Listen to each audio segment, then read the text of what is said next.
Hello and what's up, political peeps? Per usual, I am your host, Arif Kapoor, and today I am joined by Mr. Rodger Baker, the Executive Director at Stratford Center for Applied Geopolitics with RANE. Mr. Rodger Baker, welcome to the GeoPolitical. Thank you for having me. So I look forward to talking more about, you have experience with East Asian geopolitics and just geopolitics throughout the world and uh, foreign dynamics and stuff based on the United States, and you've lived in East Asia and throughout the world as well. I want to break down how the new administration in the United States will affect the geopolitical dynamics that we currently experience now, and more about your career. So start by telling us, how did you get into the field of geopolitics and what leads you to come to work every day, I guess? So how I got in is the old-fashioned way. It was through family, um, in part. So I actually originally studied biology, focusing on marine science, coastal ecology, ended up working overseas for a little bit, came back and had the opportunity to join with, at the time it was Stratfor Strategic Forecasting, to come down and work a little bit there. I had worked with the founder of the organization as a researcher on one of his first books. And my brother was at the company at the time as well. And so what keeps me coming, however, is that one, it's an ever-changing topic. The world is always evolving and moving. There's always something new. If you think you are bored with what you're doing, there's plenty of new things out there to learn.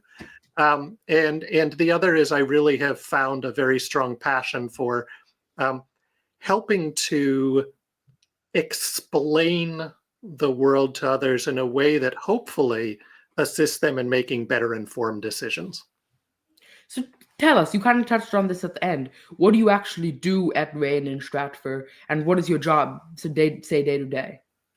So RANE is basically a company that assists businesses in managing international risk and identifying international opportunity. I work in the Stratford Center for Applied Geopolitics, which is part of the GeoPolitical unit at RANE.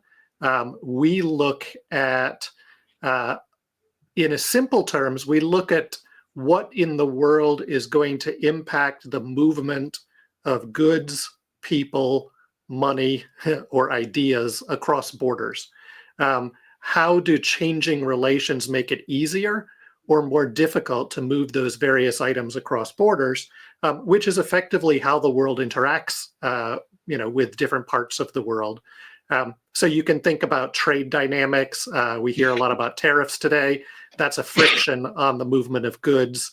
You hear about, say, information nationalism, countries putting up firewalls, trying to control ideas. So you can have a friction on the movement of ideas, the movement of thoughts across borders. Some countries are putting new rules on defining what is corporate espionage and arresting people they declare are spies or sneaking information out of their country, whether those people are or not. So that has a friction on the movement of people. So do things like border closures, changing immigration rules. So lots of ways that we look at things that are going to impact the ease of doing business in multiple geographies simultaneously. And with this company being, of course, a global company, but you being based out of Texas in the United States, how do you work with the US government and other governments throughout the world, if you do at all, to share your findings and influence actual geopolitical dynamic? So our company is not a think tank. It's not a research institute. It is a for-profit company.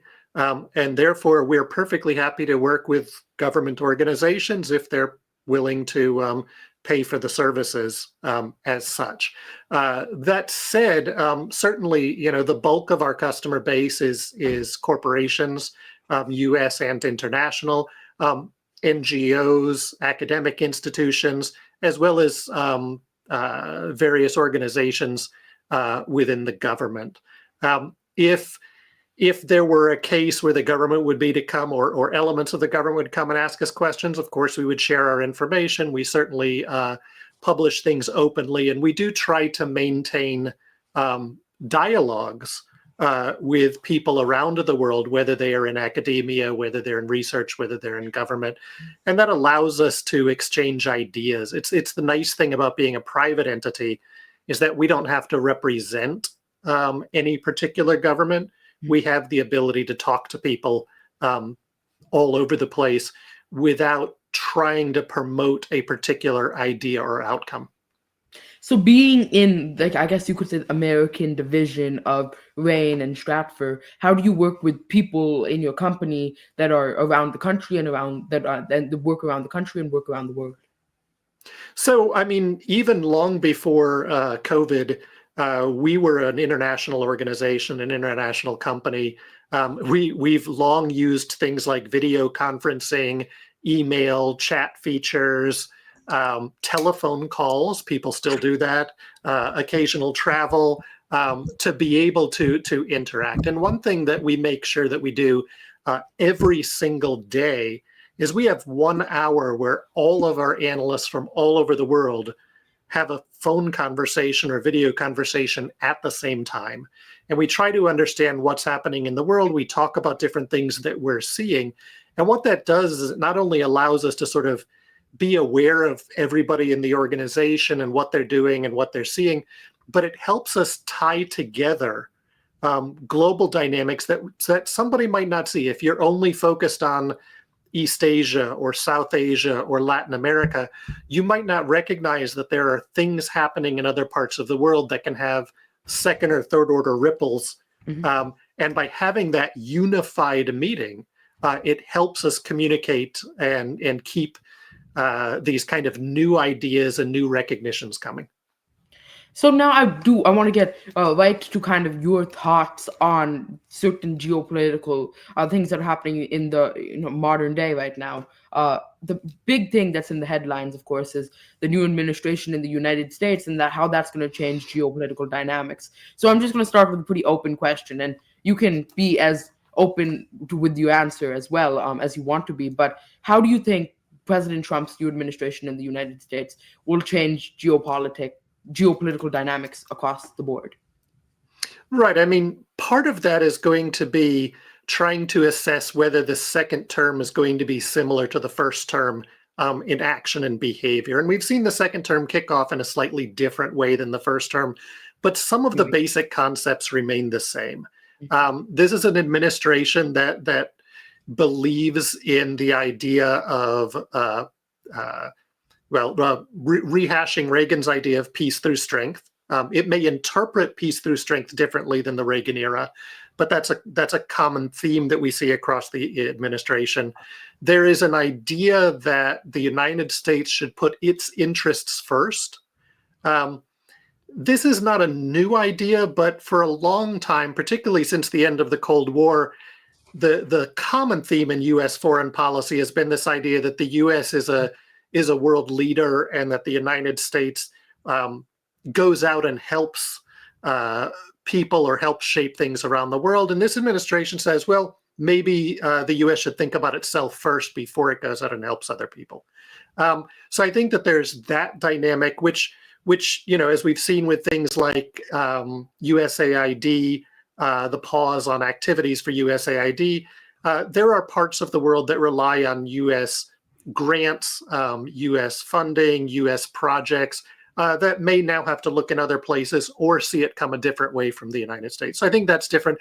And then this administration in particular likes the idea of tariffs. And tariffs, they exist, they're around the world. But this administration feels that those are a very important component of U.S. foreign policy and domestic policy. So we are looking at changes in global trade relations that would ripple out of that.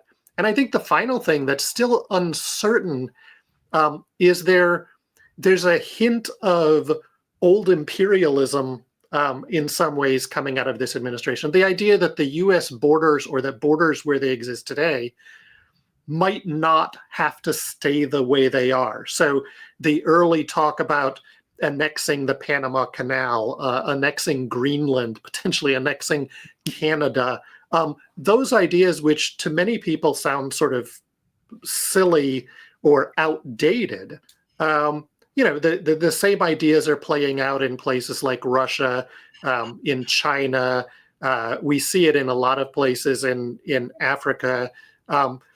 They're older ideas, but that they're older ideas doesn't mean they're necessarily outdated. They're just a different set of ways of looking at things. It's not clear that that's ultimately the way this administration will go, but I think that that's raised a lot of questions about whether, from a geopolitical perspective internationally, we're going to see the United States decide that it agrees that different major powers have different areas of responsibility or different realms that they feel that they're responsible for. So changing the global balance of power such that China has its sphere of influence, Russia has its sphere of influence, Europe has its sphere of influence, the United States has its sphere of influence.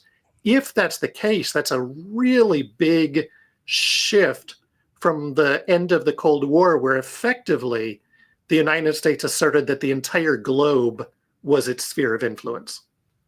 Yeah, and you mentioned earlier that the America First approach is something that's been proposed in the past, and it's being taken a little bit differently with this administration. But based on what we've seen in the past, now it's been 3 weeks since Inauguration Day. Do you think that this is right and this is the right path? And we've seen it in Africa. People are suffering because of lacks of U.S. grants, and the federal funding freeze created a lot of domestic uproar, you could say, with attorneys general and between states and the capital. How do you think that this dynamic will worsen the U.S.'s picture to the world, and or if it will at all? So I'm going to preface my answer by saying that I have the both privilege and constraint in my job to not make policy prescription. So I won't say whether something is good or bad, right or wrong. I'll instead assert whether it's effective or ineffective. Do I think it's going to achieve its goals? I think as we look at this, go ahead.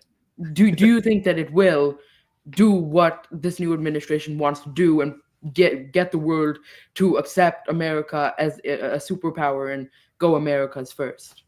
Well, I think the funny thing is that nobody denied that the United States was a superpower. And in fact, the last 10 or 15 years, what we've actually seen is a shift in the way in which countries around the world look at the United States and have seen the United States as perhaps too powerful, too influential. And we see a lot of countries asserting that maybe they need to be able to set their own designs, their own ideas of the relationships for politics. So if we think about the US-China relationship, right? The assertion often made in the United States is that China is trying to change the global status quo to match a Chinese model of the world. But if we think about what is the current model of the world or the world system, what is this globalized system that people talk about, or the liberal world order? Effectively, it's modeled on the North Atlantic. Right? Post-World War II, where was the center of economic power in the world? It was the Atlantic Ocean area, right? It was the United States and a recovering Europe, a Europe that was being rebuilt by the United States. Much of the Southern Hemisphere was colonial or just post-colonial. China was, just coming out of being dominated by Japan. The Soviet Union was contracting and looking inward and dealing with that shift from, being Russia to being the Soviet Union. So power on a global scale was North Atlantic. And if you think about sort of the philosophy, the political economic philosophy that was put together, it basically asserted that three things were strands of a common rope that was unbreakable. You had to have minimal government interference in business. You had to have people's rights as sacrosanct over community rights in some ways. And you had to have free trade.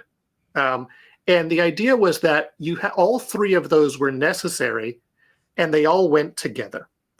And at the end of the Cold War, the United States, Europe basically said, see, this proves we were right. The Soviet system failed, our system succeeded. And therefore, our system is not only the right system, but it's universal. It was asserted that this was something that was inevitable and that everybody wanted. Well, as we saw through the late 90s and particularly the first half, 2000s, 2010s, the rest of the world started growing economically, and it benefited from that US North Atlantic system. But the political philosophy of China historically is not the individual is more important than the community. It is that the community is more important than the individual. It's not that the government should have no hand in business. It's that the government is responsible to shape the environment of business. And China has demonstrated that a country can grow rapidly in economic power, political power, and military power without following the three-strand cord of the liberal world order. And lots of countries look to China and say, yeah, we can do that our own way too. We don't have to follow the Chinese way, but we have our own way. And that's what we're at, I think, at this moment as we look at the world. We're at this idea that everybody's pushing back against the idea that you must follow the US way. Now, to get to your actual question, how does this impact? You said I could take as long as I wanted, so I'm going to. We get back to your question. How does this impact the way others see the United States? We see countries looking at the United States, and what they're trying to determine is this administration similar to the first Trump administration in that it is primarily transactional? That if you make certain little deals with it, it will back off on threats. If that's the case, then ultimately it gives the rest of the world basically some time to be able to come up with little ways to appease this administration, avoid the worst damage that could come to them, and wait it out for 3-4+ years to be able to come back to what they would see as a normal world order. The alternative is that no, this second administration truly wants to accomplish some of these goals and is going to start breaking and fracturing things that had been expected and anticipated as long-term global trends, and that's okay with the administration. In that case, what I think we're going to see is things like Europe is going to re-pull together to try to strengthen itself in security, economic, technological space.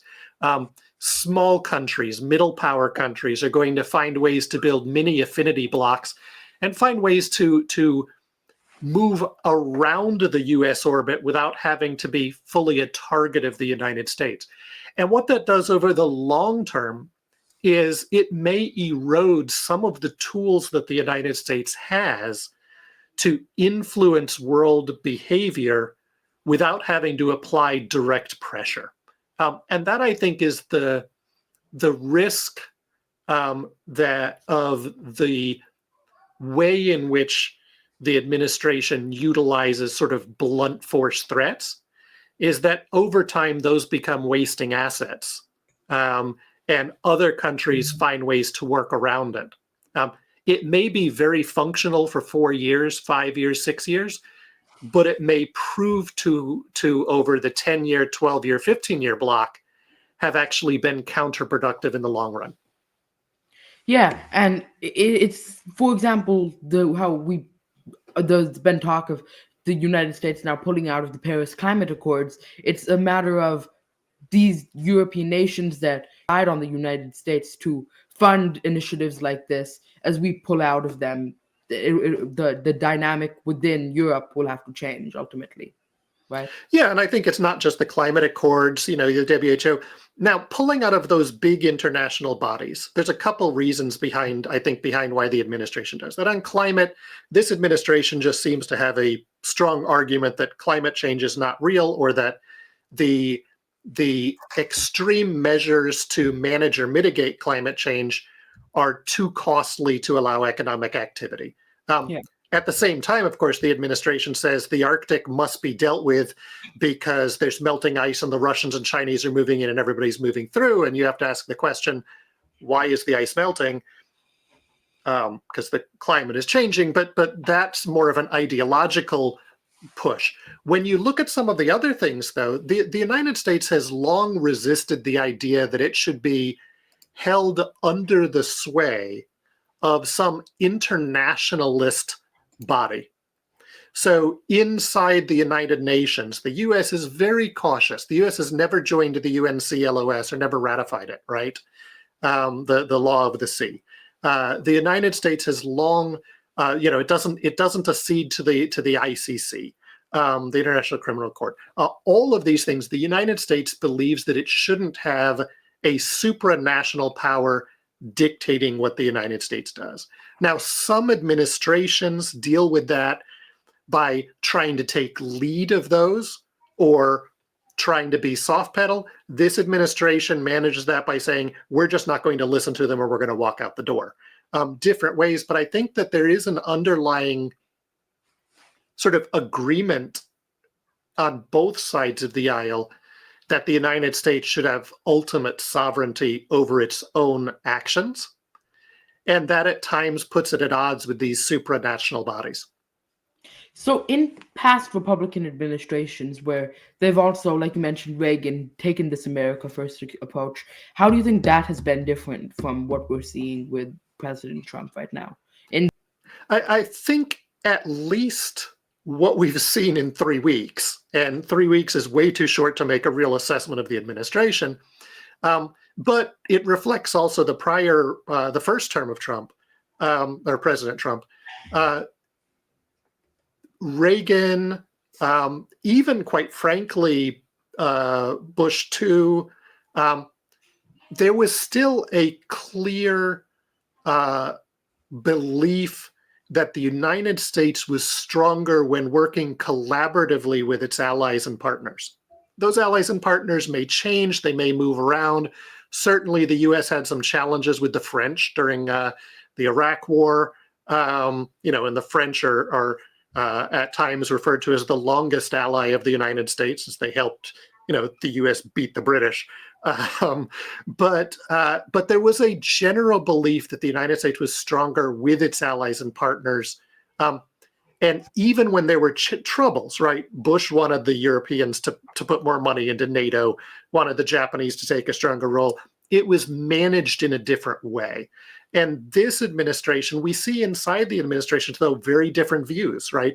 Some are very strong on the idea of internationalist collaboration, of the global maritime democracies against the continental autocracies. Others really look at this, not completely, but more in an isolationist or autonomous manner. And I think it's not been fully worked out which way ultimately this administration is going to be remembered historically.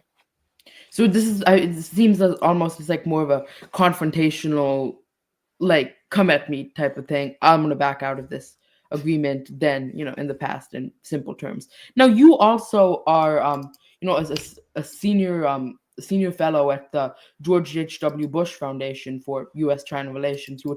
How do you think Bush has handled handled East Asia differently than Trump 1 did, and then now the second administration of Trump? Yeah, if you really go back, it's interesting because, of course, in the late 90s, the Clinton administration was finally working with China to bring China into the WTO. And the general belief in the United States at that time, and there were dissenting voices always, but the large belief was, if you pull China into the liberal economic order, then again, they believed the philosophy that if they were in the liberal economic order, by default, there would be a change in the political order in China. And so they invited China into the WTO. China joins the WTO in late 2001. Now, go back, though, to the beginning of the Bush administration, and what was the very first crisis of the George W. Bush administration? It was the EP3 incident with China, where a U.S. surveillance plane, the electronic surveillance plane, was struck by a Chinese aircraft, ended up having to emergency land on a Chinese island. They didn't have time to destroy all of the secret equipment. The personnel was held sort of hostage for a little while. The U.S. was required to make a big public apology. This was all before the 9/11 attack. All right, there was a driving sense of urgency and crisis. In the late 1990s, the Philippines were flying U.S. senators and congressmen over islands that the Chinese were starting to take and build in the South China Sea. The things that paused for a while and then came back in recent years. But once 9/11 happened, the Bush administration shifted radically to working much more collaboratively with the Asians rather than worrying about China as an opponent. And the Chinese shifted their behavior to focusing internally rather than outward. And it created a pause in that sense of crisis that didn't reemerge until, 8-10 years ago. Yeah, and on top of this, this is a slight transition, but we can't ignore the fact that in terms of East Asian geopolitical dynamics, President Trump was on, I guess you can't say good terms, but on some level of terms with North Korea. He was the only sitting U.S. president to go visit North Korea and was there. He subsequently had a Twitter fight with him, but ultimately he was the first US president to visit North Korea, which is something really special. And how do you think that dynamic between him and Kim Jong-un in North Korea and his openness to, I guess, in a way, speak with these leaders, but his lack of fear to use force against these leaders will continue to affect, and that past encounter with Kim will change his current perspective on North Korea as a nuclear power and as a threat to the United States? Yeah, I mean, I think this president has prides himself on being unconventional. It's politically wrong to go meet the North Koreans because the North Koreans are evil, and therefore, if you meet them, you're giving them justification, or you're showing that they're legitimate, or you're giving them legitimacy. The reality is that North Korea has been a country as long as South Korea. Why is it any more or less legitimate than South Korea is, in the sense of it has its own leadership, it has its own citizenry, it protects its own borders, it does its own laws, it does its own rules. Of course, in that line, you could also say, why isn't Taiwan a country? But that's a totally different question, which I saw you address in your video on Yakko's World. If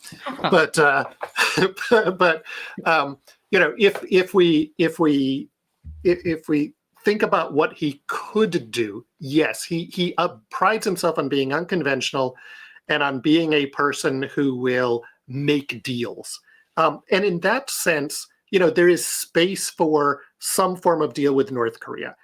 U.S. policy on North Korea has been ineffective since the end of the Cold War. There was the brief moment of the agreed framework, but ultimately the North Koreans now have nuclear weapons. They're not going to give them up. It's not a reality to say that any relationship with North Korea requires first the complete, verifiable, removal of all of their nuclear weapons. Right? It's just not going to happen. So there is a possibility. That said, I don't think the North Koreans trust him.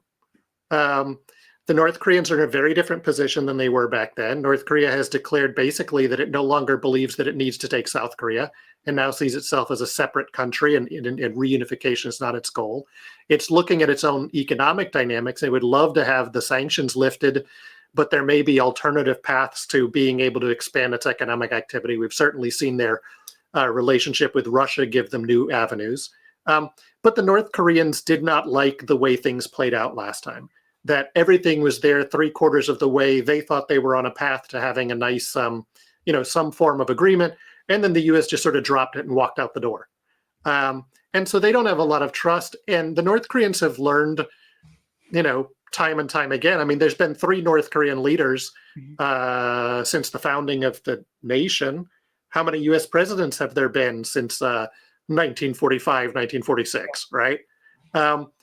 And they know that every time a new president comes in, it changes U.S. policy. So yes, Trump has that ability, but I think he's already played his card on North Korea. And, maybe they'll go in and find something. But right now, the really interesting place to watch would be if he's able to do something similar with Iran, with Venezuela, with some of the other rogue or pseudo-rogue nations, as the U.S. likes to call them. Yeah, and put his weight into that matter. Now, in terms of China's relationship with North Korea, since you have lived in East Asia in the past, correct me if I'm wrong, and you've specialized in East Asian geopolitics, how did you mention Russia and North Korea's relationship? How does that Russia, North Korea, China relationship pose a threat to Western powers? And what does it mean in terms of how their ties increase and decrease as time has continued to go on? Yeah, I mean, the reality is North Korea is not a threat to almost anybody except South Korea in itself. Um, Even with its nuclear weapons and its conventional missiles, it can do a lot of damage to South Korea. It can hurt, do a couple of quick shots at Japan. It might be able to hit Guam. And that's not belittling the damage that would do.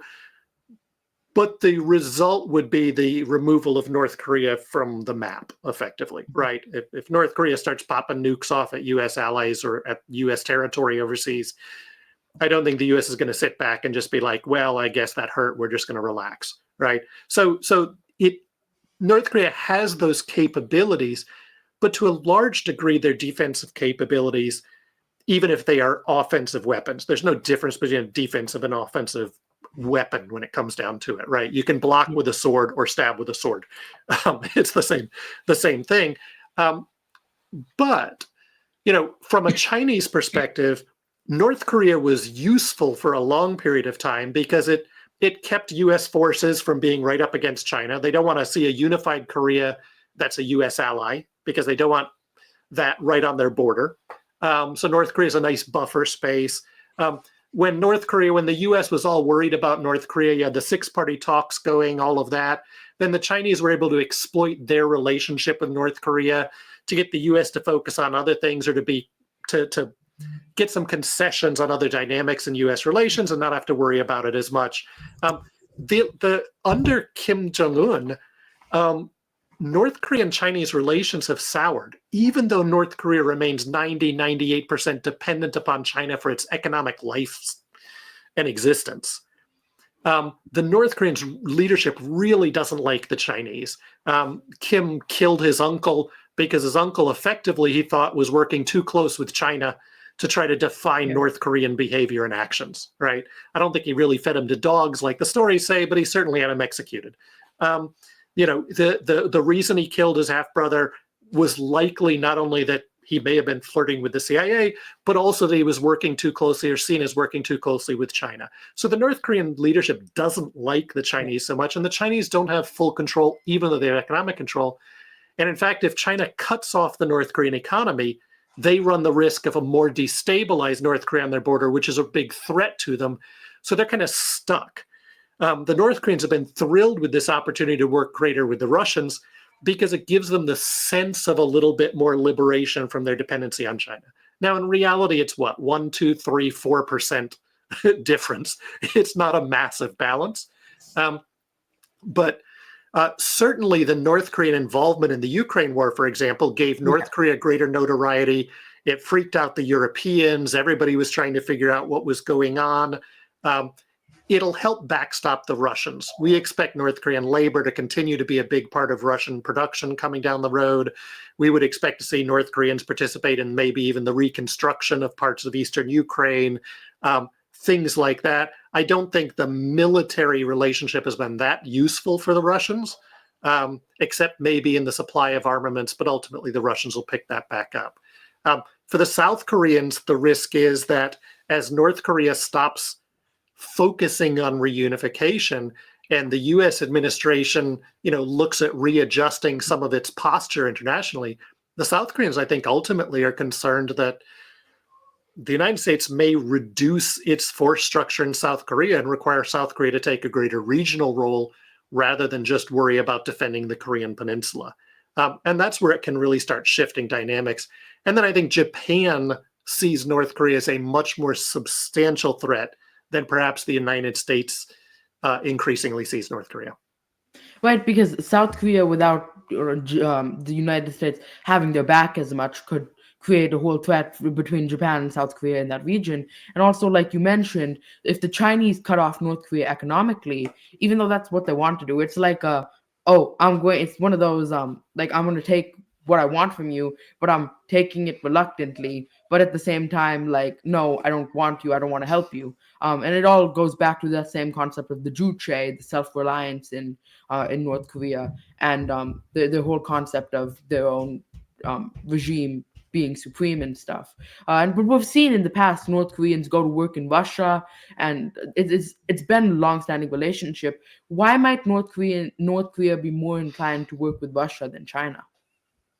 So at the moment, Russia is not telling North Korea what to do, and China is. So if you go back, even under Kim Il Sung, the North Koreans became really adept at playing the Russians and the Chinese off of each other. And although the narrative today is that Russia and China are locked in and they're Yeah. allies against the United States, it's not true at all. The Russians and the Chinese have a lot of things that they don't like about each other. They're actually competitors with each other in many ways. They're reluctant partners at the moment. As China expands its economic, political, and security reach through Central Asia, that threatens Russia's sort of soft underbelly. The Chinese are bypassing Russia and their Eurasian land routes and shooting down through the Caspian routes and through the Caucasus. The Russians have lost ground in the Caucasus to Turkey. The Chinese have compelled the Russians to allow them to start doing Coast Guard action in the Russian Arctic. And the Chinese want access to the Russian Arctic with minimal constraints. And Russia has largely had to give in because China is a key flow of economic assistance, of technology, of things like that. But there's a lot of stress between them. A year ago, China changed all of its maps to rename a bunch of cities in Russia with their original Chinese cities from before they were part of the Soviet Union. So these tensions still exist. And I think the North Koreans see that and they're exploiting it. As soon as North Korea started working closely with Russia, the Chinese started trying to reach out to North Korea to be more friendly. And so North Korea wins on both sides. Yeah, just think about it. The only reason that we put them together, I think mainly as Americans, is because we look at them and we say these people are communists, because that's what we've thought of them for generations, right? That, or at least a generation, because when the communist, during the Cold War, and when countries were either going communist or capitalist, that was the choice to make. And just simply because North Korea, China, and Russia are all communist nations doesn't necessarily mean that they have an affiliation with each other, which is something really fascinating to learn more about from you. No, and if you look all the way back to Nixon, I mean, clearly it was late, but the Chinese had been putting out feelers to the United States saying, hey, we're not like the Russians and we're not their best buds. Why don't we find some way to work together? And that's what you ultimately get, that change of U.S. relations from Taiwan to mainland China, to tease apart the Chinese and the Soviets and to put more stress on the U.S. competition with the Soviets. And that's why, you saw it in the first Trump administration. I think we're going to see it flirted around in the second Trump administration. There is an underlying question by some in the United States as to why there isn't a reverse Nixon going on, where the United States reaches out and starts to collaborate or makes peace with Russia as a way to undermine China's strategic position. The opposite of what happened during the Cold War. Clearly, everything that's been going on in Ukraine makes that much more difficult. But, relationships change over periods of time. At one point, the U.S. was at full-on war with Japan, and now it's one of the U.S.'s key allies and partners militarily and strategically. Yeah, but despite President Trump's unconventionalness, I don't think that he would be one to kind of disturb all the peace we have in Europe as of now, and go and ally with Russia, who's been seen as the enemy for now like 80, 90 years to the United States, right? Well, unless that partnership meant that in that partnership, Russia basically stopped trying to be expansionist. And then conceptually, it would be a net benefit for Europe, because Europe wouldn't have to worry about an expansionist Russia. I'm not saying this is going to happen, but certainly for the last 8-10 years, this concept has been a very real concept. If you step back and just go with raw geopolitics and pretend like you can actually deal with the world that way, and in some ways, we're seeing, at least in the rhetoric, that coming out of this administration, raw geopolitical terms would say, checkerboard your opponent, find their a particular partnership that they're reliant on and take them away, and leave them vulnerable. That would be one potential way to do it. Another way is we're seeing already the U.S. talking about potentially lifting constraints on trade with Central Asia, and the U.S. trying to push in there, which would challenge in many ways both China and Russia. Yeah. So it's that odd dynamic. We also saw, you said if Russia stopped being expansionist, but wasn't during the Cold War the entire purpose of that fight was to ultimately spread the influence of communism? And I feel like that's been Russia's foundation in a sense, but also at the same time, like you were mentioning, we also have to take into account their desire to be standalone and self-improve. Yeah, I think Russia is less ideologically trying to spread a particular ideology these days than it is about thinking about its history, interpreting its history and geography in a way that says it has vulnerable spaces along its periphery that it needs to reassert control over. And so it seems to be more of a realpolitik than a ideological push by the Russians. But yeah, so ultimately it's really hard to tell. And what I find interesting about your field is you never know, right? Like you could wake up one morning and the world is changed and your job is changed, right? well, hopefully I know a little bit, or at least I can foresee the patterns. Because if I couldn't know anything, I think I'd be out of a job. But you're right. I mean, there are surprises, and I think one of the things you have to be willing to be in this field is to be surprised, except when you're wrong, right? I miscalled the Russian reinvasion of Ukraine. I looked at all of the dynamics and I said, look, this is a silly move. They can get everything they want in a different way. Making this move is going to cause problem X, problem Y, and problem Z in Europe and in other places. They perceived it differently. They thought they would win. They went faster. They didn't follow basic military principles. They acted. And what it reminded me of is I have to remember that, well, in geopolitics, you can see things in sort of this objective lens of how things are likely to play out. Mm-hmm. Decision makers are making decisions not by that, but how they perceive things. And if we assert that their perception is wrong, it has no value. What we have to do is try to understand what are the likely outcomes. So I need to understand how do they perceive and what does that do to shape their action? And then what's the likely outcome of that action? Because the outcome does not necessarily dictate the choice. People make choices based on how they wish things were or how they think things are, but they don't always make them by how they really are. So it's almost like you have to account for like human emotions and impulse because yep. Ultimately we do what we call empathetic analysis, understanding what shapes the way in which that leader sees things. What's the environment around them? What have they set up in the institutions around them? How do they manage around that? Yeah. And those shape the way and the choices and the options that they have. Yeah. But a much more objective outside-in look helps us understand what are the impacts and implications of the choices that they take. Yeah, and I have another topic. I have a couple minutes left here. I want to address just simply, I sat down with candidate for United States Senate last week, Matt Corey, and we talked about how he was a Republican and how from Connecticut. We talked about how it is important to note that tariffs aren't something that we want to use globally because it can really disrupt global dynamics and change the way trade and the world works in general. But this new administration has found them to be a great way to use them as leverage. So do you think that this administration is using them as a way of leverage, or they actually intend to activate these tariffs and actually use them? And do you think that tariffs will disrupt the world? So that is the number one question that businesses ask us every single day. Mm-hmm. And we are struggling with an effective answer because the very first couple of attempts to use tariffs, they were quickly delayed, right? Oh, you give me this little thing, we're delayed. Give me this little thing, we're delayed, which seems like the first administration, things like that.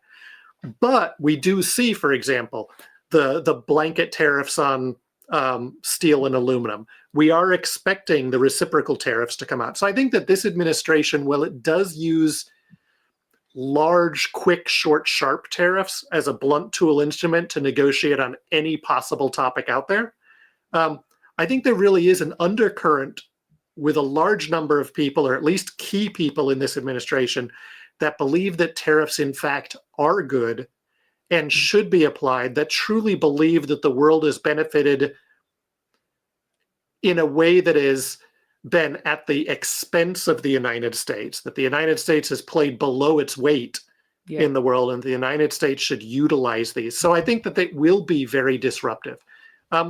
Keep in mind, to me, the most significant and core phrase in geopolitics comes from Halford Mackinder, and it is, there is in nature no such thing as equality of opportunity for the nations.